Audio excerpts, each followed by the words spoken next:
so nice to be out in nature again. Hi everyone, I'm Nat from the Traveling Foxes. If you're new to our channel, we love sharing our travel tips and adventures to inspire the wanderlust within you. For this video, I won't tell you where I currently am, and to those of you who have been watching all my previous videos, you know that I am currently in the Philippines, so I want you guys to guess exactly where I am. Baguio, not close, a little more south. Definitely not in the Benguet province. To those of you who got it, I am currently in Tagaytay. It is such a beautiful place. The nature here is perfect. It's elevated, so the air is a lot fresher here. And I'm just here for the weekend. While I'm here in Tagaytay, I decided to share with you guys some camping tips. A few tips I've learned while camping here in the Philippines. As you know that there is the summer season and also the rainy season. So how would you get by during the rainy season, especially if you need to build a fire? So today my friend is going to teach me all the different strategies he learned on how to make a campfire while you're out camping. Alright, just before anything guys, I want to tell you that the first thing you have to know about camping is obviously bringing a mosquito spray because there's a lot of mosquitoes all around. So this first before any tips. And obviously long pants also helps.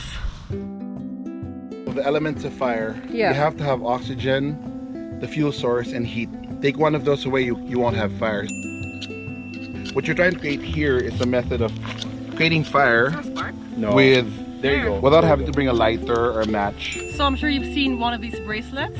Magnesium sticks are usually used for fire starting. You can spark it, whatever. So you want to shave some of the magnesium on top. You'll see you can do a slow scrape. Okay. Very, very damp. But normally by now, I would have started that. We need to find drier grass. Because definitely those sparks, in any other time, I've started it. Yes! So even when it's damp, the magnesium sticks help. So then you carry this and put it in the fire. But we're not gonna start the fire right now, but we're simulating one of the methods. Awesome! So if you don't have a lighter, a fire starter, randomly you just find yourself in a forest and all you have is a water bottle, you can use this as well to start a fire. I call it the lazy boy methods. So, well, we're not getting enough sun because I don't see any focus, but if you can imagine the light is strong, this curve will produce an apex point at which it starts. Like, if you put it... Yeah, I'm just trying to see like... the focus. Where... Bring it back up or down. There you go. You want to try this? No, it's not gonna work. Not enough It's sun. not going to work today, but we're just going to show you. It pretty much works just the same as a magnifying glass. So what do you look for? You kind of want to look for that very Sharp point. sharp. You have to find that sharp point. Yeah, it's overcast now, so we're not getting as much power, but a normal Philippine sunlight, So then you just sit with that focal point and that'll start. over and over. So when you're out camping, mostly you would have a lighter. It's one thing you'd probably prepare inside your kit. And if it's damp, like for example today we had a hard time lighting it up, one method you can use is your snacks. And Doritos is a really highly flammable snack that you can use to ignite the rest of your fire. Okay, let's open this first. Get a little chip, get your fire. Get your Dorito. Because there's lots of oil as well. So there you go, put it under.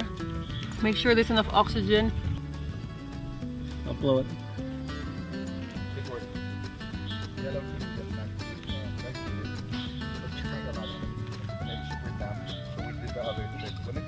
Alright, so one thing you'd be carrying around nowadays is alcohol because of the pandemic. So alcohol is an easy way that you can start a fire. So what I got is some cotton, a piece of wire, and I am going to roll it around. And I'm gonna dip it with a lot of alcohol so we can have this fire started. Alright, so alcohol. Yeah, always away from your hand and the light is away. There you go.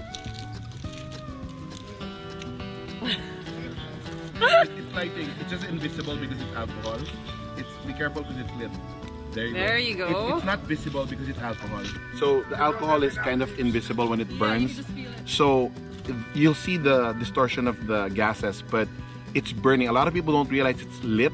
So it's something to take careful notice of. And also alcohol has to be 60% and up. So normally isopropyl level. How's your fire?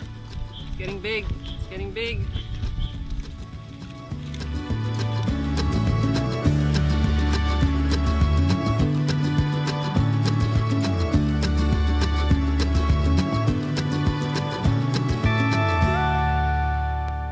Before we put the fire into the main bonfire, we're gonna mix a few of the tips we did earlier. So for this one, we are going to be putting alcohol into some cotton, putting it under, and we are going to use... Make sure you don't have alcohol on your fingers. Yep. I'm gonna use this instead of the lighter. Let's see. Okay. There you go. And then we're gonna carry it to the main fire. Okay. When you make a bonfire, it has to be in this triangular shape. Blow it a little bit, make sure they have enough twigs, keep the fire. Alright, so when you're lighting a fire, obviously it's important to know the safety measures in place so that you don't actually spread the fire. And there are other things as well, like alcohol. Yes. Can you share with us some safety tips when building a fire, especially when you're out in the forest, right? Especially out in the forest and in a tropical country like the Philippines, there's a lot of dry patches. You want to be careful that you don't let it spread out too quick and it might go out of control. The elements of fire are oxygen, fuel source, and heat. Take out any part of that, the fire won't happen. So when you're starting a fire, you want to start with pretty dry grass, dry leaves, put it together, or sap itself is combustible. Alcohol, as you saw, even in a damp situation. But the trick is being able to do it in a controlled environment.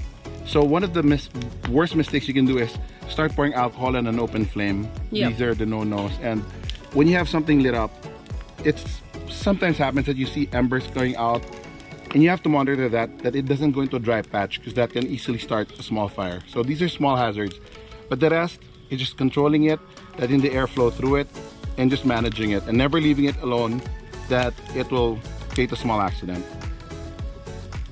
Perfect.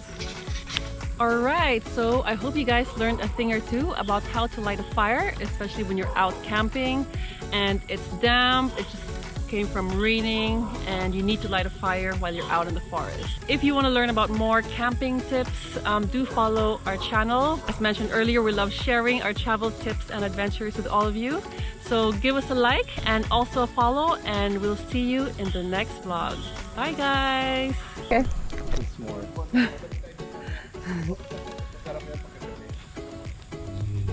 This is not for me. It's for me. Oh yes. Mmm, s'mores. Yummy.